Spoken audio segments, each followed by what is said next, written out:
Setiap kita sekali lagi shalom. Berapa banyak yang diberkati boleh katakan shalom. Saya percaya setiap kita punya tujuan. Gak pernah Tuhan tanpa alasan. Ketika Bapak Ibu ada di tempat ini, Bapak Ibu gak pernah bisa berpikir kenapa aku ada di sini. Kenapa aku bisa duduk di sini? Kenapa kita bisa bersama-sama di sini? Kita cuma punya butuh satu alasan. Karena ini semua karena anugerahnya. Kita dipertemukan karena anugerah. Kita ada karena anugerah. Kita hidup karena anugerah. Kita bergerak karena anugerah. Oke Bapak Ibu, saya akan memulai. Izinkan saya membaca satu artikel yang menarik di Elul ini. Ini yang membuat tema daripada khotbah saya pagi ini. Artikel ini berkata seperti ini. Artikel ini menulis seperti ini. Pemimpin kelas dunia, Abraham Lincoln, Franklin D. Roosevelt, Sir Winston Churchill, Clara Barton, Helen Keller, Mahatma Gandhi, Bunda Teresa, Dr. Albert Schweitzer, Martin Luther King Jr. mengungkapkan bahwa 25% dari mereka memiliki cacat fisik yang serius dan 50% lainnya telah mengalami tindak kekerasan di masa kanak-kanaknya atau dibesarkan di dalam kemiskinan. Neil Rudenstine pernah menjadi presiden Harvard University. Latar belakang keluarga Rudenstine sama sekali bukan dari kalangan akademik tinggi. Ayahnya hanyalah seorang penjaga penjara dan ibunya seorang pramusaji paruh waktu. Para pemimpin atau tokoh dunia tersebut menanggapi secara positif ketimbang negatif atau reaktif atas hal-hal yang buruk yang pernah mereka alami. Mereka tidak memperdulikan latar belakang kurang baik dari dirinya, keluarganya atau lingkungannya. Mereka tidak pernah mengasihi diri mereka sendiri. Mereka tidak mau juga orang-orang lain mengasihi mereka. Mereka nggak minta untuk dikasihi. Mereka nggak self pity. Tapi mereka melupakan masa lalu yang buruk. Dan mereka terus maju dan berkarya. Mereka nggak mau mengasihi diri mereka sendiri. Atau meminta orang mengasihi mereka. Mengemis untuk orang mencintai dan mengasihi mereka. Itulah prinsip yang mereka miliki Bapak Ibu. Ada di antara mereka yang gak kenal Tuhan. Ada mereka yang gak tahu siapa juru selamat. Tapi prinsip mereka itu menginspirasi banyak orang. Bahkan di dalam firman Tuhan lebih daripada ini. Lebih daripada ini. Kalau mereka saja bisa mengubah masa lalu mereka. Karena mereka tahu masa lalu akan merusak masa kini. Dan mencemaskan masa depan mereka. Karena itu mereka memilih untuk melupakan masa lalu mereka. Merupakan apa yang terjadi di belakang mereka. Dan mereka lebih melihat sesuatu yang besar di depan sana. Dan mereka juga gak mau menyalahkan masa lalu Bapak Ibu. Atas kondisi keluarganya. Atas keadaannya.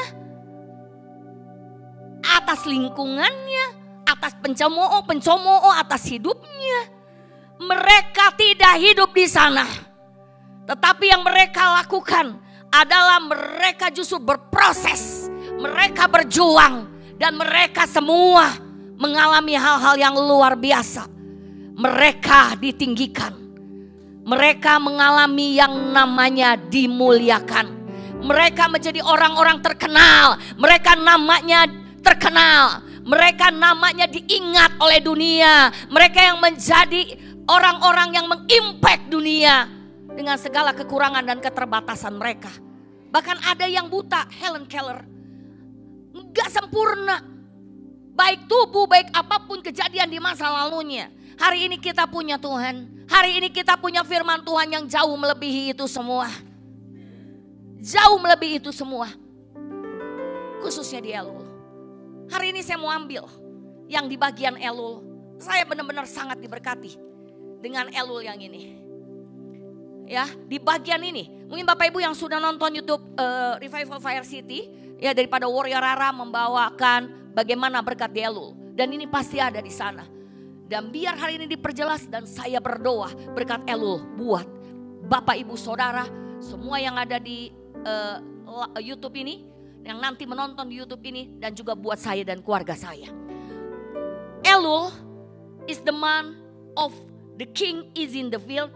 The presence of God will invite me. Suddenly a thought from heaven. Wow, suddenly a thought from heaven. Bapak Ibu, bulan ini kita akan ketemu Tuhan. Di bulan ini every day kita benar-benar mengharapkan saat ada pertemuan dengan Tuhan Yesus dan itu mengubah hidup kita. Itu yang mengubah hidup kita. Pertanyaannya sekarang, seberapa besar Bapak Ibu yang sudah menonton YouTube, seberapa besar Bapak Ibu yang sudah mendengar tentang berkat Tuhan di Elul, seberapa besar engkau yang tahu seperti siapa Tuhan Yesus Kristus kita, dan seberapa besar engkau percaya. Seberapa besar engkau menginginkan, seberapa besar kau benar-benar lapar dan haus akan hadirat-Nya. Hari ini judul khotbah saya mau beri judul saat surga mengintervensi yang hina menjadi mulia. Tadi kita sudah baca berapa banyak mereka yang seperti mengalami kehinaan, mereka yang mengalami cacat fisik, bahkan mereka dari latar belakang keluarga yang bukan pinter, yang hebat, ataupun mereka dari latar belakang keluarga yang kaya, yang sempurna. Siapa mereka? Mereka orang biasa yang dipandang hina. Tapi kenapa bisa menjadi presiden Harvard University? Bapak Ibu tahu Universitas Harvard? Seluruh orang kepengen ke sana. Itu menjadi impian buat mereka yang menginginkan pencari ilmu, pencari kepintaran. Semua berambisi mau ke sana. Bayangkan siapa si Rudolstein ini, siapa? Apalagi Bapak Ibu dan saya mau beritahu ketika Yesus mati di atas kayu salib. Dia yang begitu hina, tapi menjadikan setiap kita mulia. Kalau engkau hari ini gak punya iman, kau kalah dengan mereka yang di dunia. Bagaimana engkau bisa speak Jesus to everyone? Gimana engkau bisa di dalam hidupmu engkau beritakan Yesus yang begitu luar biasa di dalam hidupmu. Hidupmu harus mengimpact dunia.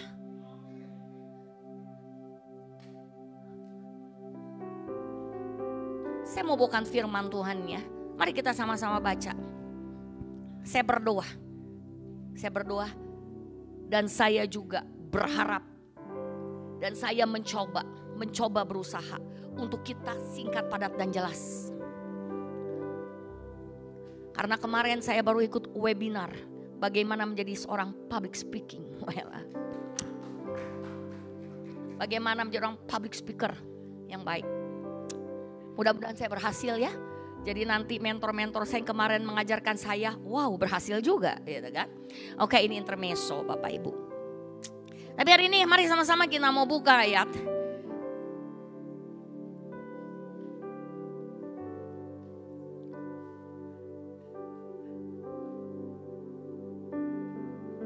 Sebelum kita buka ayat seperti ini loh Bapak Ibu. Kalau Tuhan akan mengubah hidupmu, ada sentuhan surga. Kau yakin itu membuat seperti apa?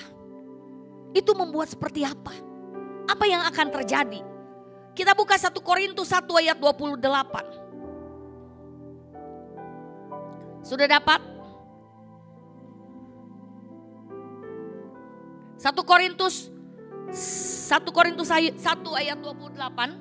Ayo yang bawa Alkitab dan harap semua kita bisa membawa Alkitab. 1 Korintus 1 ayat 28 berkata 23. Dan apa yang tidak terpandang dan yang hina bagi dunia dipilih Allah, bahkan apa yang tidak berarti dipilih Allah untuk meniadakan apa yang berarti. Bapak Ibu bisa mengerti? Apa sih yang kau dapati hari ini? Apa yang Tuhan mau saat intervensi surga terjadi itu mengubah katanya. Saat kita ketemu, kita ada encounter dengan Tuhan Yesus. Itu mengubah hidup kita. Apa yang mengubah? Kalau kau dipandang hina oleh dunia, siapa yang merasa kita ini dipandang hina oleh dunia? Boleh angkat tanganmu? Boleh, begini pun boleh. Saya merasa saya dipandang hina oleh dunia. Kalau Bapak Ibu gak merasa, saya merasa. Saya merasa bahwa saya gak pinter. Gak bertitel. Keluarga broken home. Apa yang baik?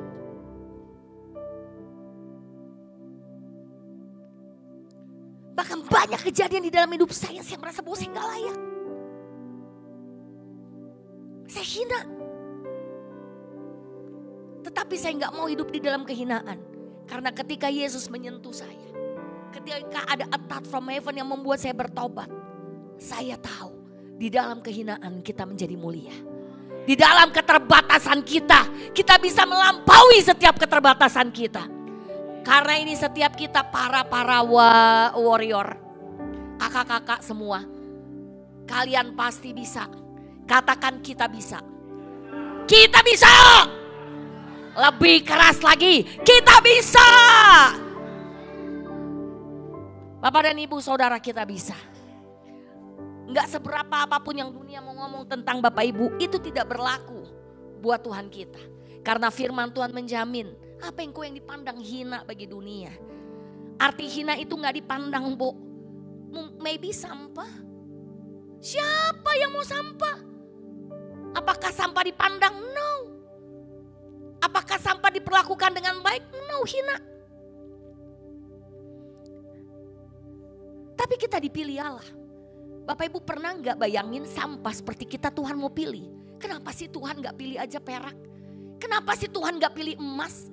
Kenapa Tuhan mau ngelongok itu di tong sampah yang begitu bau, yang begitu hina yang dibuang? Why? Why? Karena satu hal yang pasti. Karena Tuhan mau menunjukkan bahwa kasihnya kepada dunia. Justru dia mencari orang-orang yang seperti itu. Kalau engkau hari ini mau tahu hatinya Tuhan, dia akan berkata, aku akan menjangkau yang tak terjangkau. Aku akan menjamah yang tak terjamah. Aku akan menyentuh yang tak tersentuh. Kalau orang itu udah bisa dijamah, kalau orang itu udah bisa tersentuh, kalau orang itu merasa mulia, dia merasa hebat, apa dia perlunya ketemu Tuhan? Siapa yang perlu dokter? Buat orang yang sakit. Kalau engkau sehat, kau gak perlu dokter, Bo. Siapa yang perlu belajar karena kau merasa bodoh? Siapa yang perlu selimut karena kau merasa kedinginan? Siapa yang perlu cinta karena engkau gak pernah bisa merasakan cinta? Siapa yang perlu sentuhan karena engkau gak pernah tersentuh selama ini? Dan Tuhan datang untuk itu. Karena Yesus bilang, aku datang bukan buat orang yang sehat, tapi aku datang buat orang yang sakit. Ayo kita beri tepuk tangan buat Tuhan. Beri tepuk tangan buat Tuhan. Bapak Ibu harus semangat. Karena saya tahu di dalam Tuhan kita selalu antusias. Apapun masalahmu, apapun juga keadaanmu, mau dunia pandang hina, kau harus antusias di dalam Tuhan. Karena dengan antusias kau lagi memproklamirkan bukan aku, tapi di dalamku. Entheos. Di dalam Tuhan, entheos. Oke Bapak Ibu, ketika keadaan seperti itu kita dipilih Tuhan, karena itu kita tahu yang bodoh akan mempermalukan yang pintar. Enggak usah pusing, kau kelihatan bodoh, tapi kau akan mempermalukan yang pintar. Bagaimana caranya? Bagaimana bisa? Dokter, segala dokter profesor tingkat 7. Ketika ada sakit yang gak bisa disembuhkan. Apapun itu, mau cancer, mau HIV, mau apapun juga. Tapi engkau punya satu dokter yang lebih hebat.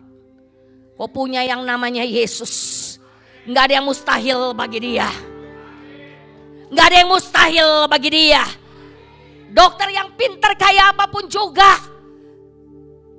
Dipermalukan sama bukan dokter orang yang bodoh. Ketika kuasa Tuhan bekerja, ketika Tuhan berkata jadilah sembuh, maka kau akan sembuh. Dan dunia kedokteran terbalik. Mereka gak ngerti bagaimana caranya. Merumus apapun gak akan bisa. Karena yang punya hanya rumus surga. Yang menciptakan saudara dan saya. Karena tubuhmu dan tubuhku ini adalah ciptaan Dia. Kita beri tepuk tangan buat Tuhan kita. Beri tepuk tangan buat Tuhan kita. Lebih semangat lagi Bapak Ibu. Bahkan saya suka ketika Paulus. Karena ini yang Paulus yang tulis. Dia rasul yang paling hina. Kenapa dia rasul yang paling hina? Karena dia bilang di 1 Korintus 15 ayat 9. Karena aku adalah yang paling hina dari semua rasul. Dia mengatakan dia paling hina. Paling hina. Bahkan tidak layak disebut rasul. Dia merasa bahwa dia gak layak disebut rasul. Ngerti Bapak Ibu waktu dia menulis gini. Dia tuh di dalam suatu hal yang bagaimana. Dia merasakan bahwa ini orang yang hina banget. Dia gak layak. Sebenarnya dia gak pernah layak. Karena masa lalunya yang luar biasa. Bayangin dia pembunuh, dia penganiaya jemaat. Tapi terus Bapak Ibu bingung. Penganiaya jemaat. Saya mau tahu kalau di sini ada yang pembunuh, Bapak Ibu mau? Mungkin di situ ada saudaramu yang dibunuh loh. Saat itu sama Paulus. Mungkin yang dianiaya itu ada mungkin loh. Keluargamu, temanmu. Bagaimana coba seperti seorang Paulus. Mudah gak dia ketika dia mau balik. Dia mau menjadi orang yang memberitakan firman. Berapa banyak penolakan atas hidup dia. Berapa banyak semua menunding sama dia. Dan itu betul, itu kejadiannya seperti itu. Tapi dengar baik-baik, Tuhan gak pernah mau melihat masa lalu. Yang penting adalah pertobatan dan hatimu. Yang penting bagaimana engkau mau diubahkan dan berubah. Yang penting bagaimana engkau mau masuk dalam rencana Tuhan. Dan kau gak berpikir lagi siapa engkau di masa lalu. Yang penting aku menghidupi masa kiniku. Dan aku terus berjalan di dalam masa depanku. Hari ini kalau engkau ada yang seperti itu, kau lihat Paulus, kau lihat tokoh-tokoh dalam Alkitab. Supaya engkau dibangkitkan kembali. Supaya engkau punya kekuatan yang baru. Mungkin kau mau berhenti, yang nonton YouTube, dan ada juga yang di sini. Dan kau yang nonton YouTube, kau bilang aku mau berhenti. Aku sih paling hina. Aku ini sih rusak. Hidup aku tuh udah dibilang sampah. Tapi kalau engkau itu orangnya dan kau dengar hari ini Tuhan bilang. Bahwa dia mau mengintervensi hidup. Kalau engkau mau. Kau akan dipakai seperti Paulus. Tuhan sanggup melakukan itu di dalam hidupmu. Ayo kita beri tepuk tangan buat Tuhan. Bapak Ibu yang dikasih di dalam Tuhan. Kenapa kita harus percaya? Kenapa yang hina menjadi mulia? Karena 1 Korintus 15 ayat 43 berkata. Ditaburkan dalam kehinaan. Dibangkitkan dalam kemuliaan. Ditaburkan dalam kelemahan, dibangkitkan dalam kekuatan. Kita beri tepuk tangan buat Tuhan. Ditaburkan dalam kehinaan, tapi dibangkitkan dalam kemuliaan. Oh, ditaburkan dalam kelemahan, tapi dibangkitkan dalam kekuatan. Hari ini apapun juga yang dunia tabur atas hidupmu, apapun juga yang orang tua kasih di dalam masa lalumu, masa kecilmu. Oh, engkau ditaburkan dalam kehinaan. Engkau keluargamu cacat, orang tuamu menaburkan. Oh, keluarga yang broken home apapun juga. Kau sakit dari kecil ke orang yang suka sakit-sakitan. Tapi Tuhan bilang, kau akan dibangkitkan dalam kemuliaan. Engkau dibangkitkan dalam kekuatan. Engkau bahkan lebih kuat daripada sebelumnya. Kau akan kuat lebih daripada sebelumnya. Kau akan kuat lebih daripada sebelumnya. Hari ini kita mau belajar daripada tokoh Alkitab. Ada beberapa tokoh Alkitab. Bagaimana intervensi surga yang membuat suddenly a thought from heaven. Dan mereka menjadi orang hina. Yang kemudian menjadi mulia. Dan bagaimana kuncinya. Yang pertama Bapak Ibu. Karena ini ditulis oleh Paulus. Jadi yang kita harus pelajari, yang kita contoh Paulus. Siapa Paulus? Si pembunuh menjadi rasul anugerah. Yang menginvite sampai Asia kecil. Dan saya mau namakan kenapa bisa terjadi seperti itu. Pembunuh menjadi rasul anugerah yang menulis di dalam perjanjian baru terbanyak. Surat-surat yang menginspirasi, yang membuat saudara dan saya diberkati dan bertobat. Karena dia menulis banyak banget tentang anugerah Tuhan. Dan Paulus bahkan, dia rasul anugerah yang dia gak mau stop hanya kepada bangsa Yahudi saja. Tapi sampai ke Asia kecil. Dia mau speak Jesus. Speak Jesus. Speak Jesus. Dia speak apa? Kalau Bapak Ibu terus baca, dia hanya speak anugerah, anugerah, anugerah, anugerah, anugerah, anugerah, anugerah, anugerah. Dia gak pernah speak tentang hebatnya dia. Tapi dia mengatakan bahwa anugerah Yesus yang membuat dia sampai ada hari ini. Dan dia akan bertarung di dalam pertarungan imannya. Bahkan kalaupun penjara, kalaupun dia sampai harus mati, dia gak pernah takut Bapak Ibu. Karena kematian buat dia malah mendekatkan dia kepada Tuhannya. Karena itu, saya katakan pagi ini, bagaimana kuncinya? Bagaimana bisa? Karena Paulus adalah sang penyelam di kedalaman anugerah. Katakan kiri kananmu, Paulus adalah penyelam di kedalaman anugerah. Paulus adalah penyelam di kedalaman anugerah. Seorang penyelam itu tambah hebat kalau dia tambah dalam, dia menyelam tanpa dalam. Dia gak mengambang, tapi dia tambah dalam. Saya gak ngerti betapa Paulus menjadi penyelam yang terdalam, yang lebih dalam lagi, yang merindukan lebih dalam lagi. Supaya anugerah menutupi hidupnya, menutupi kekurangannya. Anugerah yang membuat dia bisa menjadi ada sebagai rasul yang luar biasa. Berapa banyak Bapak Ibu yang kepengen, berapa banyak Bapak Ibu yang rindu mau menjadi seperti Paulus, menjadi penyelam di dalam kedalaman anugerah.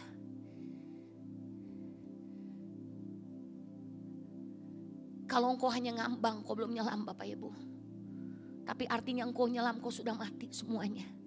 Kau gak pikirkan reputasimu, engkau gak pikirkan siapa dirimu. Tapi engkau percaya anugerah yang memampukanmu, anugerah yang menghidupkanmu. Anugerah yang membuat engkau bisa berhasil. Itu bukan karena kekuatanmu. Itu semua karena anugerah. Jadi semua karena anugerah Tuhan, mari kita menyelam di dalam kedalaman anugerah. Dan kau akan lihat tuh anugerah yang memampukanmu, anugerah yang menghidupkanmu. Kalau kau ada di titik hari ini, kau harus ingat. Because of His grace.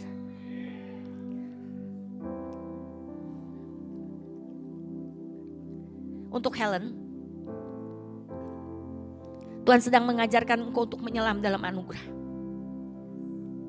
Itu kedalaman yang sangat dalam. Jangan takut. Buatmu itu gak mungkin. Kayaknya engkau gak akan pernah bisa sampai di sana. Tapi Tuhan bilang ini bukan kuat gagahmu. Aku akan ajarkan engkau bagaimana menjadi penyelam yang luar biasa. Yang akan bisa bertahan dalam situasi di kedalaman karena semua karena anugerah Tuhan.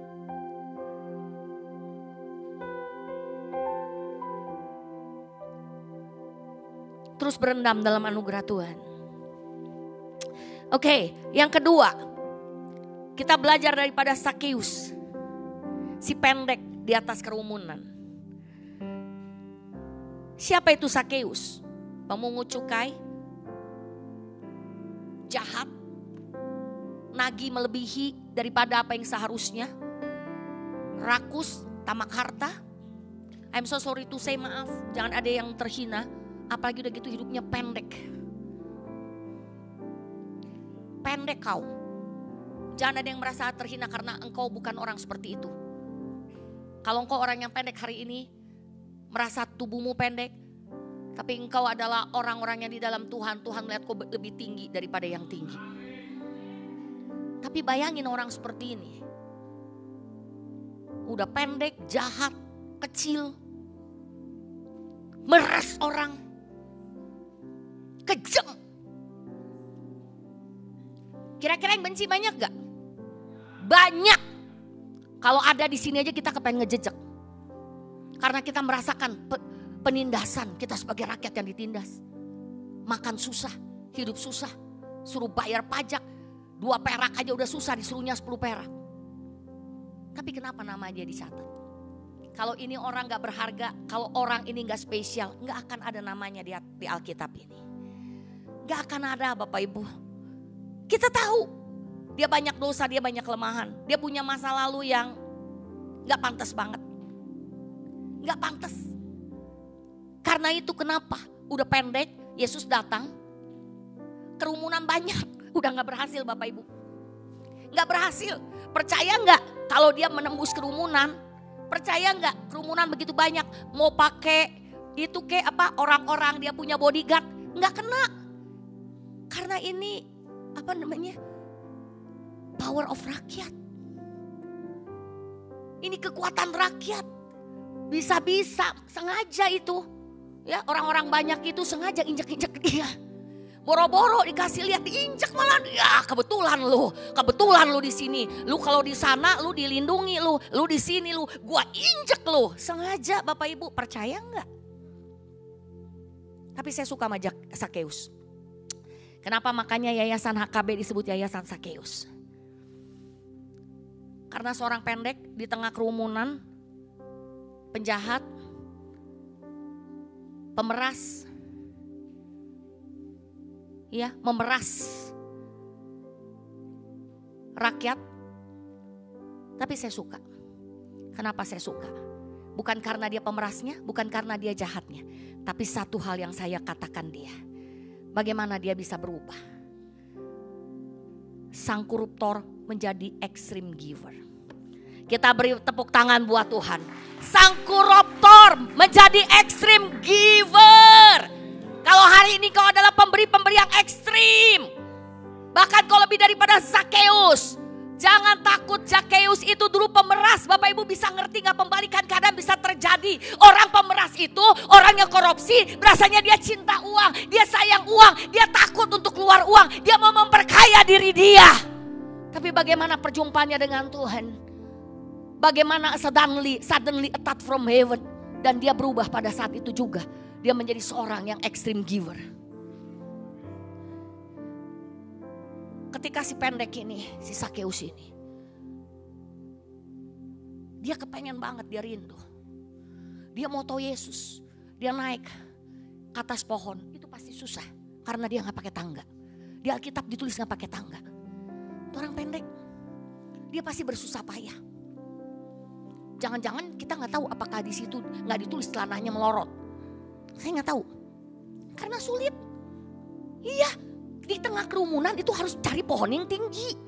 Kalau di tengah kerumunan pohonnya pendek, pohon mawar, pohon bougainville, nggak akan lihat. Pasti pohonnya tinggi.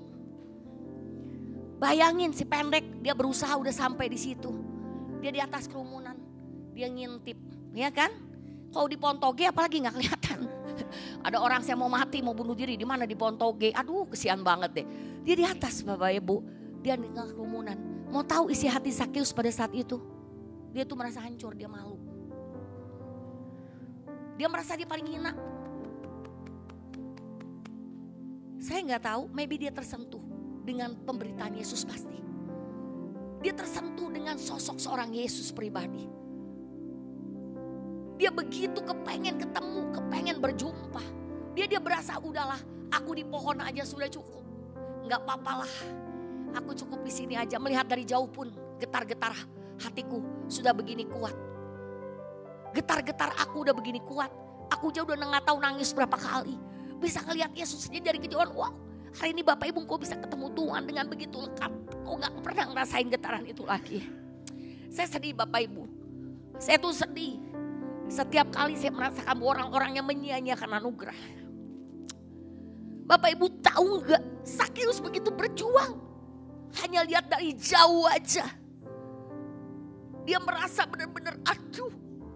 Dia udah merasakan getar-getar kasih Tuhan yang luar biasa. Tapi berapa banyak hari ini justru engkau menjauhkan diri daripada Tuhan. Berapa banyak engkau gak mau mendekat kepada Tuhan. Berapa banyak kau yang udah males ibadah. Berapa banyak kau udah gak rasain lagi getar-getar. Bahkan saat di gereja pun kau udah gak ngerasain lagi. Hari ini ayo kita mau belajar seperti Sakeus. Karena itu dia gak punya harapan yang banyak. Dia gak pernah berpikir bahwa Tuhan Yesus akan menjamah dia, menjumpai dia. Dia gak berpikir bahwa Tuhan Yesus akan ngomong. Sometimes mungkin kau merasa gitu, kau sangat berdosa, kau sangat malu. Kau berpikir gak bakal nih Tuhan Yesus mau ampuni aku, mau ngomong lagi sama aku. Jangan suuzon sama Tuhanmu. Dia gak mau peduli seperti itu. Yang penting seberapa dalam kau mengejar dia. Seberapa hatimu mau terus berjuang. Dan yang luar biasa suddenly. Saya suka banget suddenly. Saya pikir itu si Sakeus itu dia udah nyumput di pohon di tengah kerumunan. Dia pikir Tuhan Yesus waktu balik. Dia pikir gini, ini kenapa ya? Kenapa balik nih? Dia gak kepikir. Gak bakal dia kepikir. Dia pikir dia hanya dilewati. Mungkin Tuhan Yesus mau balik arah. Dia hanya berpikir seperti itu. Karena itu pasti pikiran yang normal setiap kita. Kita gak bakal percaya, gak bakal Tuhan Yesus itu lewat aja dia bilang, Yesus aku di atas. Gak bakal. Tapi saya suka cara Tuhan memperlakukan kita. Suddenly a thought from heaven. Berapa banyak yang percaya hari ini Yesus datang secara tiba-tiba mendadak di Elul. Engkau gak pernah percaya, engkau gak pernah berharap, kepikir pun enggak. Tapi dia datang tanpa banyak bicara. Kemudian engkau akan merasakan satu kebebasan yang luar biasa. Hadiratnya mengimpartasi, mengintervensi hidupmu. Sampai engkau mungkin gak bisa bicara, engkau hanya menangis di dalam hadirat Tuhan. Dan kemudian itu yang membebaskanmu. Biasanya engkau dimaki, kau dimarah-marahin, I'm so sorry to say ya, kau anak B-O-D-O-H. Kau anak T-O-L-O-L. Kau anak yang gak punya masa depan. Bahkan ada yang lebih jahat lagi ngomongnya, kasar. Kau J-A-M belakangnya. Tiba-tiba suddenly a thought from heaven. Gak ada suara itu yang kau dengar. Tapi suara yang berkata, Sakeus, turun dari pohon. Aku mau makan di rumahmu. Kita mau beri tepuk tangan buat Tuhan kita.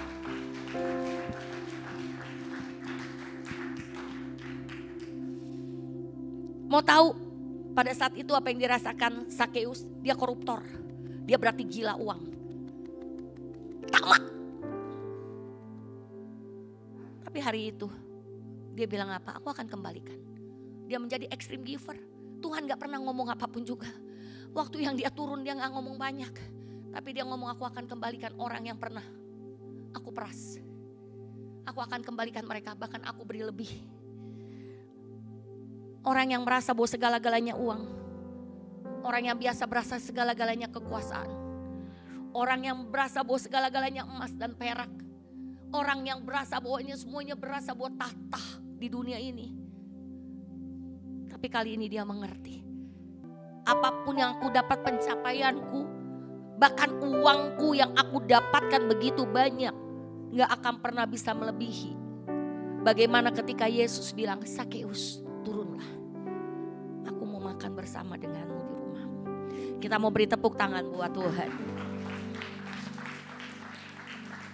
Kalau hari ini ada yang hidupmu seperti Sakeus, firman Tuhan berkata,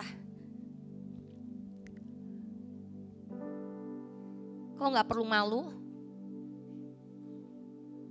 Karena engkau ada di atas kerumunan. Engkau punya iman, engkau punya pengharapan, engkau punya kerinduan. Yang hanya Tuhanmu itu tahu. Apapun yang dunia mau ngomong atas hidupmu, itu gak penting. Karena Tuhan yang lebih tahu kerinduan hatimu. Dan pastikan kau dengar suara itu. Turunlah, jangan kau bersembunyi.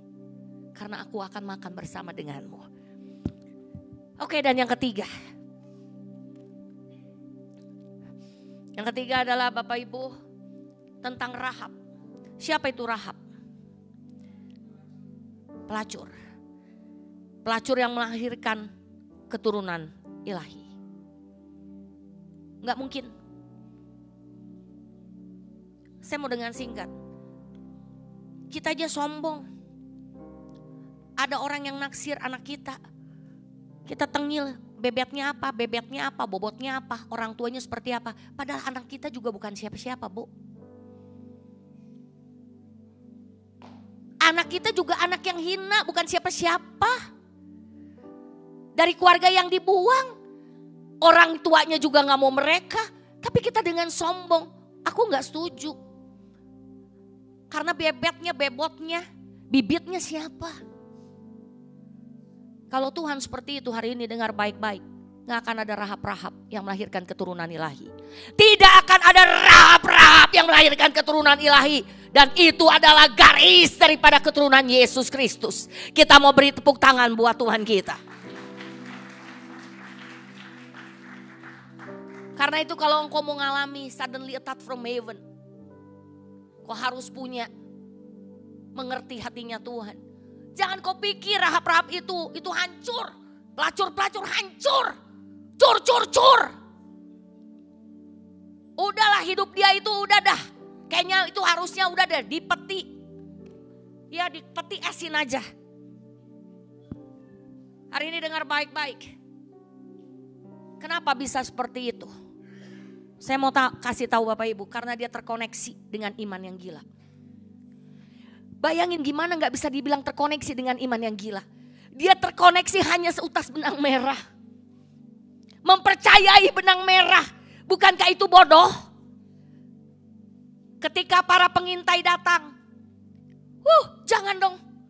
Kau bilangin kepada Yosua, jangan keluargaku nanti dihancurkan ya. Ingat-ingat kau di Yeriko, jangan.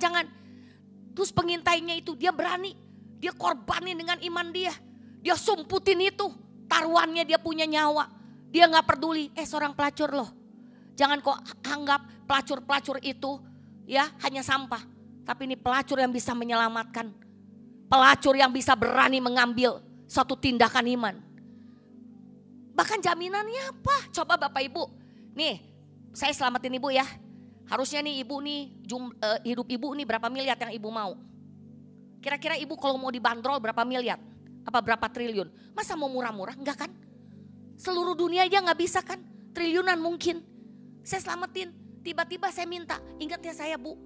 Pokoknya kalau nanti ada kejadian saya mau dihancurin nih keluarga saya mau dimatiin. Bilangin ya sama bos Ibu. Jangan sampai keluarga kita kena. Ya kan? Ya Ibu bilang oke. Saya akan lakukan. Betul kan? Dan saya pasti tanya jaminannya apa dong? Ya kan? Gimana dong caranya? Ya ampun triliunan diganti dengan seutas nih. Ini yang merah nih. Coba benang kirmisi ya Allah Tuhan. Tapi buat Rahab dia punya iman yang gila. Dia percaya kepada Allah Israel. Dia percaya kepada Allahnya Yosua. Dia udah melihat perbuatan Allah Yosua yang gak pernah berbohong dan berdusta. Sehingga dia pegang itu benang merahnya, aku sepakat. Seutas benang merah ini mengubah suddenly a touch from heaven. Dia taruh di bubungan itu. Dan apa Ibu, dia gak liatin, pasti dia liatin tiap hari. Pasti setiap kali dia lihat itu, dia bilang ini kapan ya bener gak dia inget ya. Tapi dia gak begitu. Setiap kali dia lihat benang merah itu, dia menjadi point of contact buat iman dia. Wow, ini perjanjian aku. Aku sedang menantikan. Hanya sebenang merah ini. Keluargaku pasti tidak akan binasa.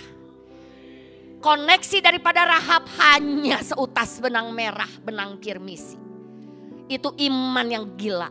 Dia terkoneksi hanya seutas benang merah yang merupakan perjanjian dia untuk dia dan keluarganya tidak akan dibinasakan. Dan itu terjadi. Kita beri tepuk tangan. Kita beri tepuk tangan buat Tuhan. Dan satu ketika kita penyerangan terjadi, apakah itu tahu? Enggak tahu. Kalau penyerangan terjadi, bisa tahu itu namanya bukan penyerangan. Kalau rampok mau masuk, kau tahu namanya bukan rampok. Kalau mau menghancurkan satu kota dikasih tahu, enggak mungkin. Itu terjadi tiba-tiba. Tapi suddenly. Nadanya berubah lagi. Oke. Ya, suddenly a touch from heaven itu terjadi. Luar biasa Bapak, bang. Hanya benang merah. Waktu udah mulai rame, datang. Ya kan dia kan bangsa musuh. Israel dibilang musuh. Musuh datang, musuh menghancurkan. Musuh lagi invite nih, menyerbu. Dia gak takut, dia hanya pandang itu benang merah. Saya yakin dia terkoneksi dengan benang merah itu. Hari ini kita terhubung dengan Tuhan. Seberapa banyak kita yang mau terhubung dengan Tuhan? Seberapa banyak kita mau terhubung dengan janji-janji Tuhan? Seberapa banyak kita percaya terhubung dengan janji Tuhan di Elul ini? Pegang itu.